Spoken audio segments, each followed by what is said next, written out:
Okay, so let's go ahead and start sewing the border pieces together. And I'm going to be sewing a red piece with a white piece. And these are 1.5-inch strips. And we're just going to go ahead and line up the pieces. I'm not going to put pins in these because they are very small to hold. So I'm just going to gently coax them along, locking in my stitches I go to start with. And right sides are together, wrong sides are on the outside. And we're just going to go ahead and sew down these strips.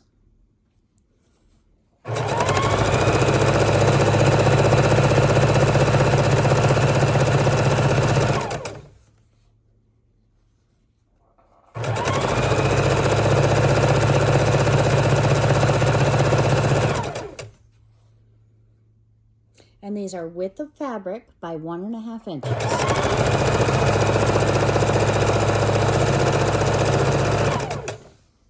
And depending upon your width of fabric, depends upon how many of these we need, because we are making a king size quilt, and this is going to go around the entire border, and then we're going to have a wider border before our edge of the quilt.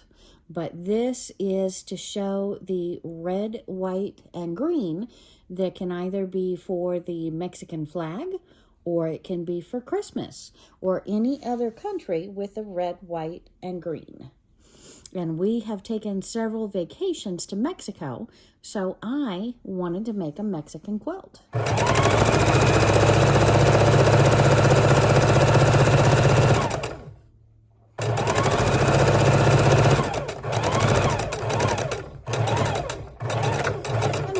Get to the end of the row, I'm going to go ahead and lock stitch, and there's nothing under this part, so I'm going to go ahead and run it off and then start the next piece.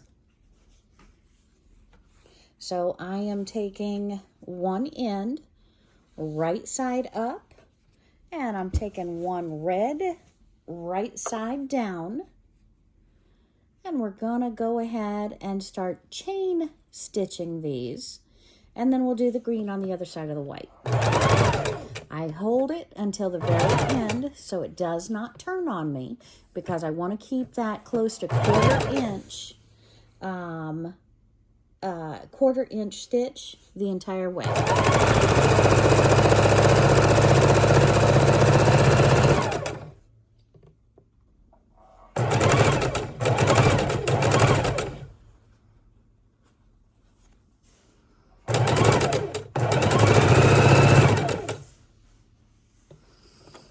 And when we get off center a little bit, just go ahead and stop. You can pull it over with your fingers, line it back up.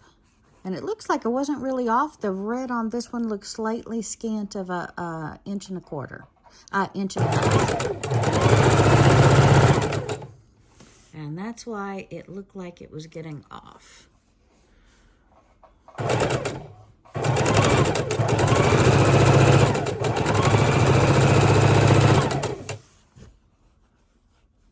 Have to measure twice before you cut. That way you get more accurate strips.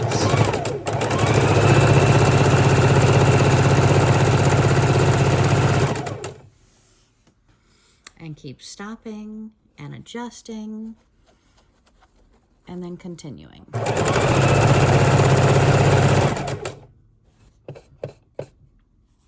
Here it looks like the red got whiter again. I see my white dots on either side.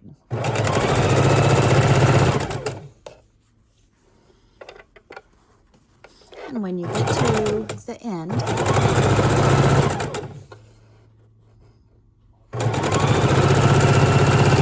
you simply want to keep your finger there so that you're not torquing the fabric to go either side. There we go. Okay, and now we're going to open up our red and white strip, and we're going to add the green to it, and we're going to have the right side of the fabric, or the front, the top, the correct side of the fabric touching the other one. So wrong sides out, right sides together.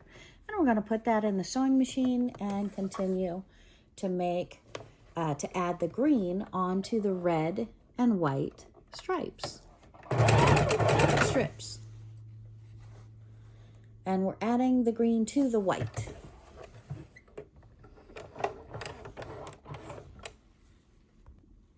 Okay, so we're putting right sides together, the white and the green, and then we're going to put those onto the sewing machine, and we're going to sew the white and the green to the white and red strip to where the white is in the center, the green is on either side.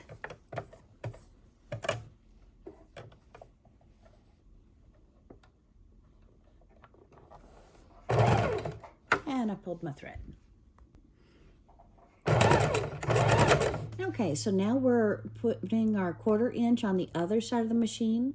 The red's on the inside, the white's on the middle, the green's on the other side. The correct side of the white and the green are together. And we're going to go ahead and sew that strip. Now we're watching our 1/4 inch on the outside of the sewing feed as we go through this one. And I want to go ahead and back up my cords about 1 foot, opening up the white and the red, laying the green together, and then we'll go forward with our 1/4 inch.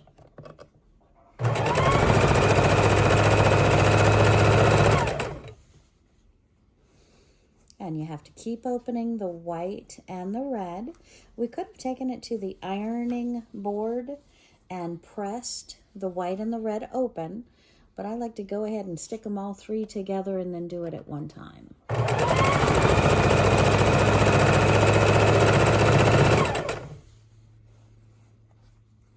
And we're just going to do about 12 inches at a time, opening that in our lap as we go, adding the green, making sure the green is lined up.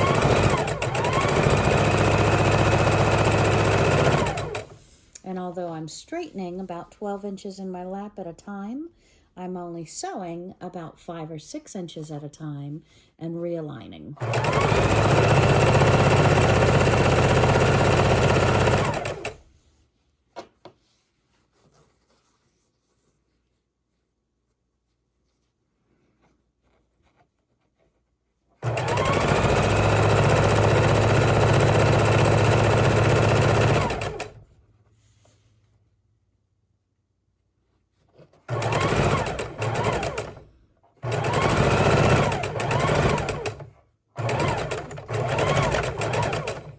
And then we come up to the next piece. I'm opening the white and the red. We'll grab another piece of green and connect it to the white and keep on our chain stitching.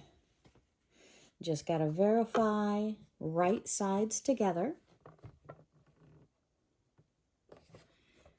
And then we're going to lay it right up to the foot and continue our stitch.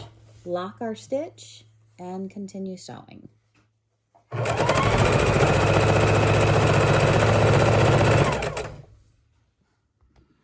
And we're just going to continue our strands. We get close to the end. We match the white and the green together. We put them under the end of the foot and continue. And just remember, that needle's not going to move. It's going to go up and down exactly where it is.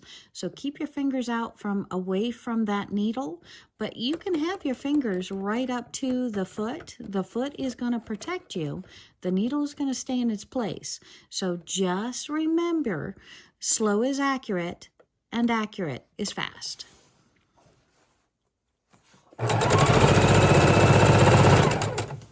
Do not get carried away and get your finger under that needle.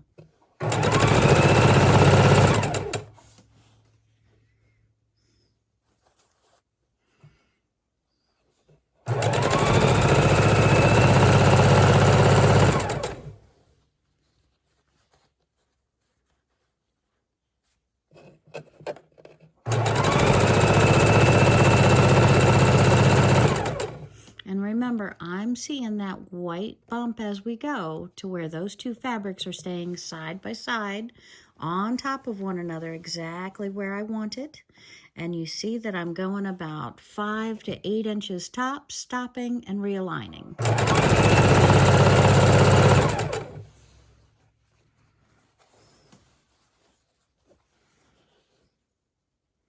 And why does white, red, and green signify Christmas? Well, it started way back, I guess in early days, with green being brought into the houses in winter because the evergreen trees stayed green and they wanted to brighten their houses during the dark of winter.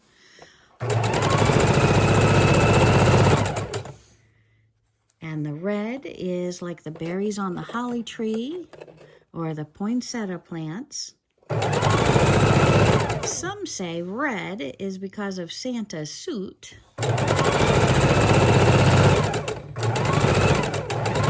And of course, us Christians also feel that the red is the blood of Christ. So red, white, and green. White, obviously, purity, light, sunshine, because during the peak of winter, you get a lot less sun during the day. So white, red, and green comes very handy in the Christmas, which is in the heart of the winter. As well as the purity that we want to keep in our hearts. Lots of different folklore. But what I know is that red, white, and green represent Christmas to all of us who celebrate it. And it's a happy time, and when we see the red, white, and green, it makes us smile because of the joys that we've experienced during the holidays. Or better yet, that we want to experience during the holidays.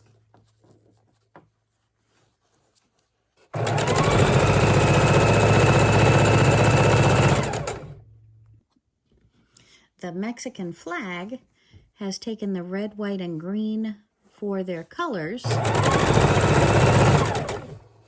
because white is considered unity, purity or unity.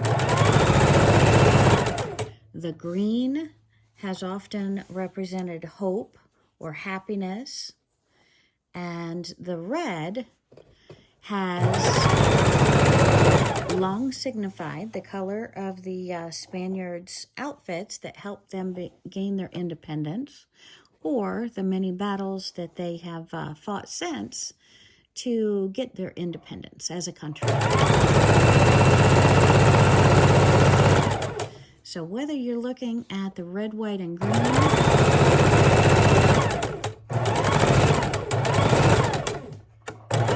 in a quilt to signify independence and solidarity of a country, or purity, or the blessings of Christ, or the joys of Christmas, red, white, and green are very, very happy colors for the majority of people who see them.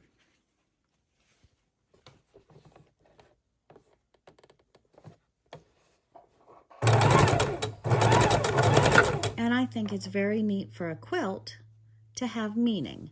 So when you're putting your quilt blocks together, think about the meaning of your blocks. How were they invented? When were they invented? By who were they invented? Why are they the shapes? Why are they the colors that they are? So many things today have meaning, and we don't want to let that meaning go. And quilting is a process of remembrance and of enjoying our history.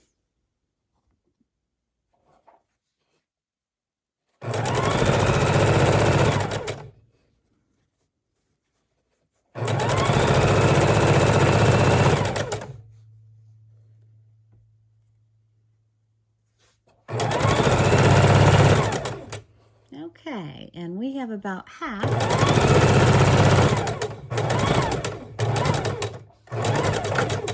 of our strips completed for one of our borders around our king size quilt.